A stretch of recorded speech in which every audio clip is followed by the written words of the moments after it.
Baik, bismillahirrahmanirrahim. Assalamualaikum warahmatullahi wabarakatuh.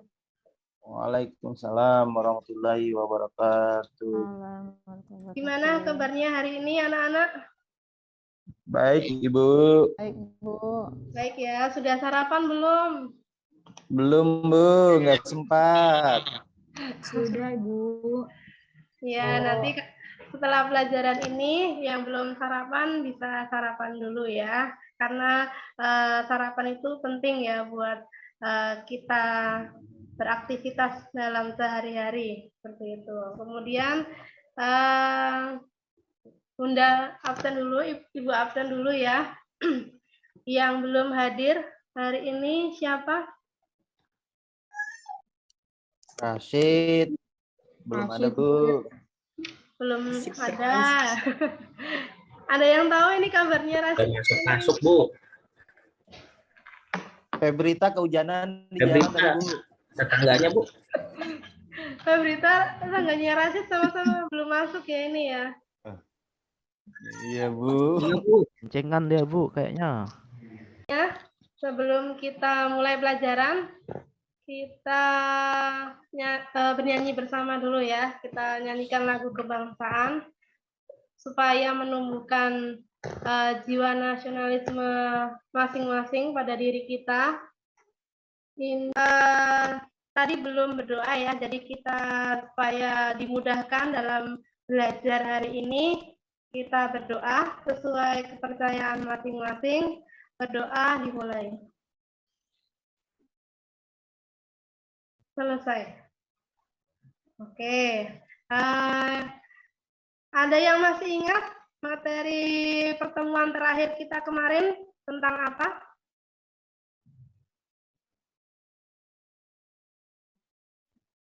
Yulia mungkin ingat? Lupa, Bu. Lupa. Oke, kalau gitu Ibu bantu ya. Minggu kemarin kita sudah belajar tentang kebutuhan. Gitu. Kebutuhan kalau manusia, setiap manusia itu punya kebutuhan yang berbeda-beda. Nah, apalagi sifat manusia. Sifat manusia itu tidak pernah puas untuk memenuhi kebutuhan. Sehingga yang terjadi apabila barang-barang jumlahnya terbatas, sedangkan keinginan manusia tidak terbatas, maka bisa terjadi yang namanya kelangkaan.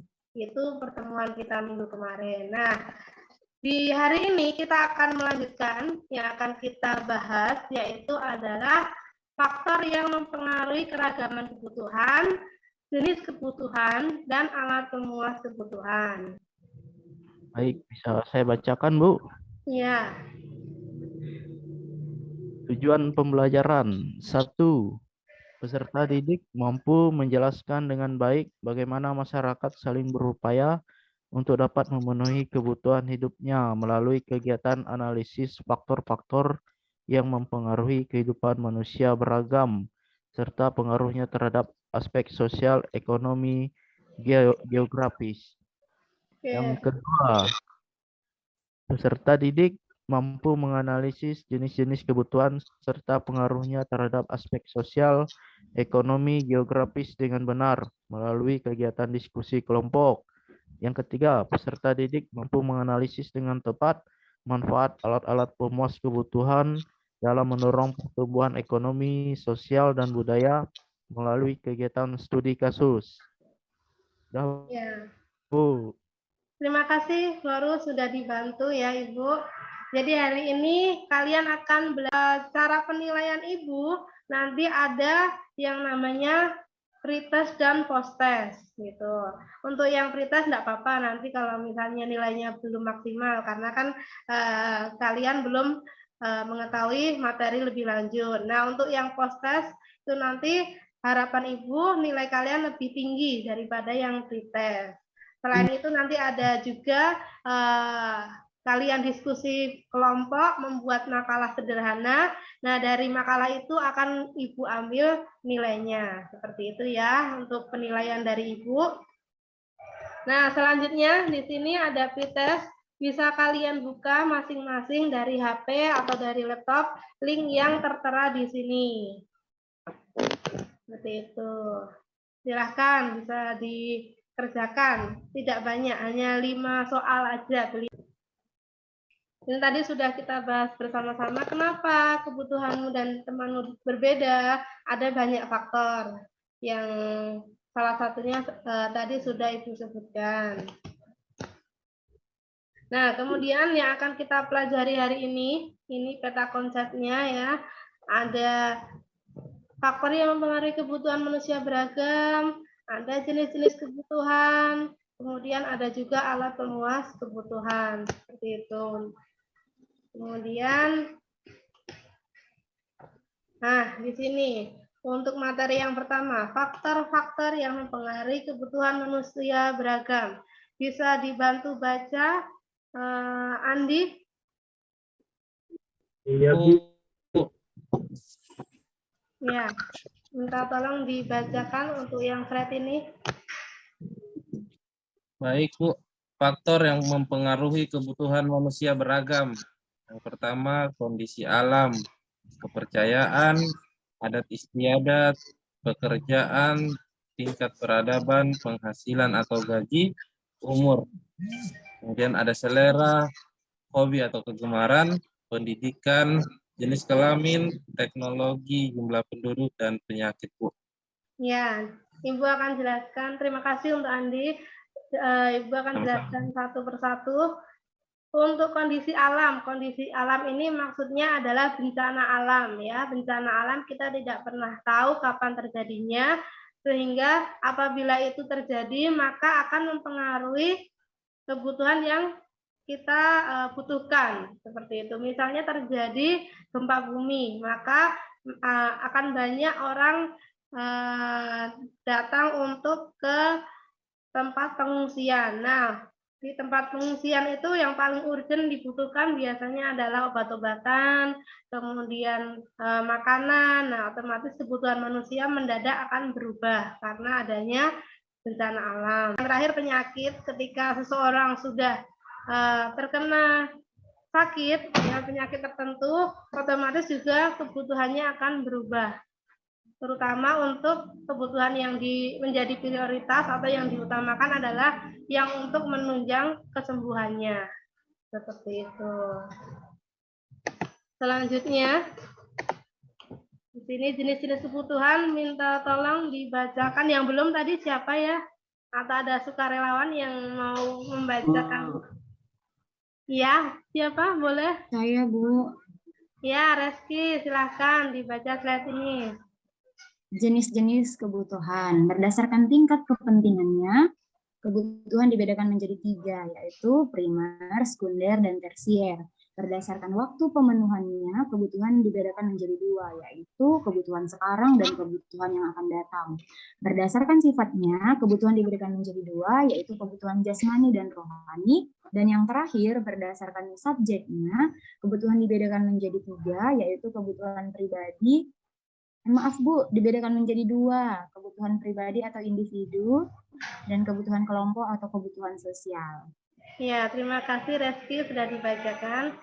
Ya, di sini Ibu jelaskan satu-satu untuk berdasarkan tingkat kepentingannya ya. Namanya saja sudah kepentingannya, berarti ini sudah diurutkan. Dari yang paling penting yaitu kebutuhan primer, kemudian sekunder itu yang biasa saja ya, tidak akan mempengaruhi keberlangsungan hidup seseorang.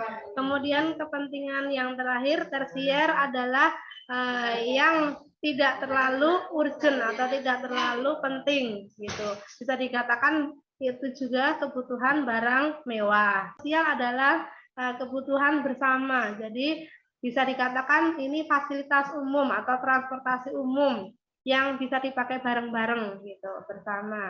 Contohnya ya tadi ada bis, ada kereta, ada pesawat dan lain-lain. Segala macam alat transportasi umum beserta dengan fasilitas umum itu semua masuknya dalam kebutuhan kelompok. Selanjutnya, yuk siapa yang mau membaca slide ini?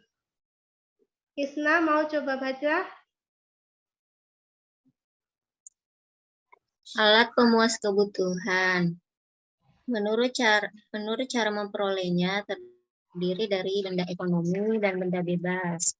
Menurut hubungannya dengan benda lain terdiri dari benda pengganti atau substitusi dan benda pelengkap atau komplementer. Menurut tujuan penggunaannya terdiri dari benda produksi dan benda konsumsi. Dan yang terakhir menurut proses pembuatannya terdiri dari benda mentah, benda setengah jadi, dan benda jadi. Sudah, Ibu. Ya, terima kasih, Isna. Nah, di sini alat pemenuhan kebutuhan itu artinya adalah alat-alat ini akan membantu suatu benda lebih maksimal lagi manfaatnya ya dalam memenuhi kebutuhan. Nah, yang pertama berdasarkan cara memperolehnya ada kebutuhan ya, ada benda ekonomi, ada benda bebas. Benda ekonomi atau ekonomis ya ini sama saja, itu berarti cara memperolehnya dengan usaha atau tidak gratis. Kita harus mengeluarkan uang, membayar untuk membeli benda ekonomis ini gitu. Jadi benda apapun yang ada di toko ya yang dijual itu masuk ke dalam benda ekonomis seperti itu. Nah, kemudian yang berikutnya benda bebas itu berarti ada dimanapun kita berada dan cara memperolehnya gratis tanpa usaha apapun.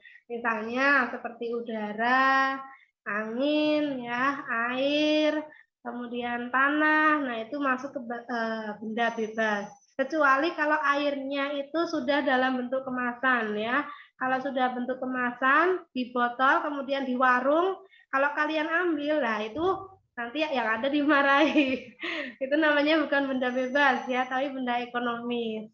Jadi apapun yang sudah masuk ke toko, ya walaupun itu air, bukan lagi benda bebas, tapi masuk ke benda ekonomi. Menurut proses pembuatannya ada benda mentah, setengah jadi, benda jadi. Nah di sini benda mentah itu maksudnya adalah tadi ya belum diolah.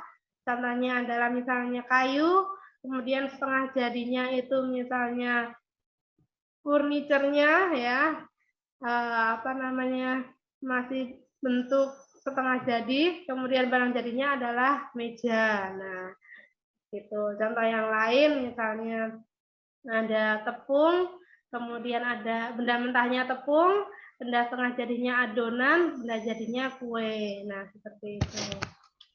Selanjutnya, nah ternyata sudah untuk materinya sudah selesai. Kita masuk pada tugas kelompok. Nah, di sini Ibu bagi menjadi 3 kelompok. Kelompok yang pertama yaitu ada Adit, Plasdina, Yulia, Florus. Kelompok 2 ada Andi, Febita, Rashid, Isna.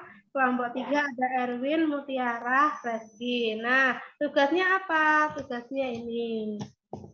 Untuk permainannya, jadi masing-masing kelompok nanti menyelesaikan ada 3 game.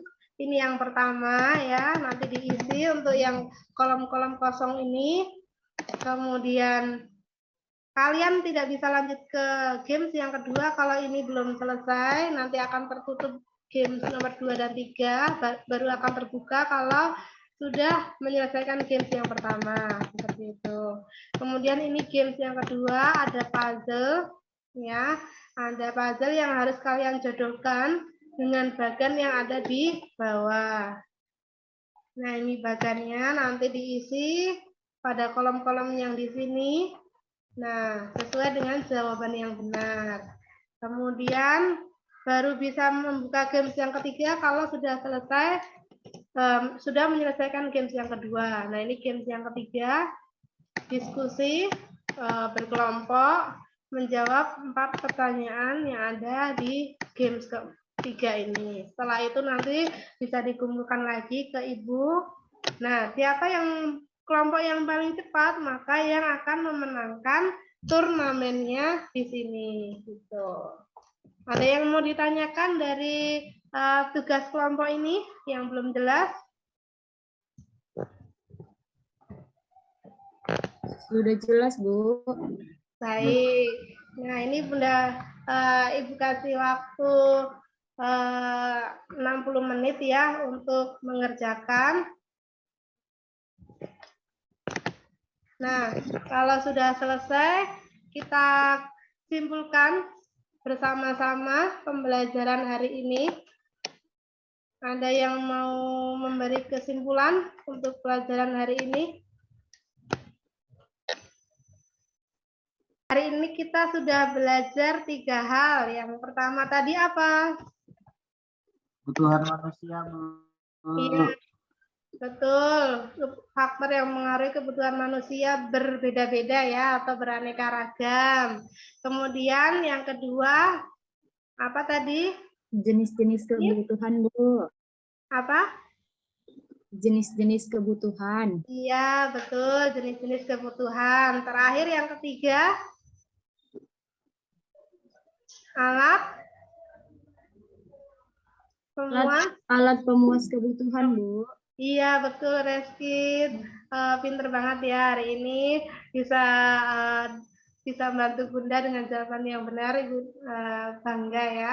Nah, jadi yang ketiga adalah alat pemuas kebutuhan. Itu yang sudah kita pelajari hari ini. Selanjutnya kalian bisa mengerjakan post-test. Ini Ibu share lagi ya di grup. Nanti bisa dikerjakan. Ibu akan menyampaikan kita besok pertemuan selanjutnya akan belajar apa ya, yaitu adalah di sini materinya perlunya interaksi antar wilayah untuk memenuhi kebutuhan. Jadi kalian bisa belajar mandiri dulu di rumah, dibaca-baca dulu sebelum kita ketemu lagi di pertemuan berikutnya. Seperti itu. Nah, ada yang mau ditanyakan dari pertemuan hari ini? Tidak ada? Oke, kalau tidak ada kita tutup dengan doa ya, bareng-bareng. Doa dipersilahkan. Amin. Selesai. Oke, Ibu tutup. Wabillahi taufiq wal hidayah. Wassalamualaikum warahmatullahi wabarakatuh. Waalaikumsalam. Waalaikumsalam warahmatullahi wabarakatuh.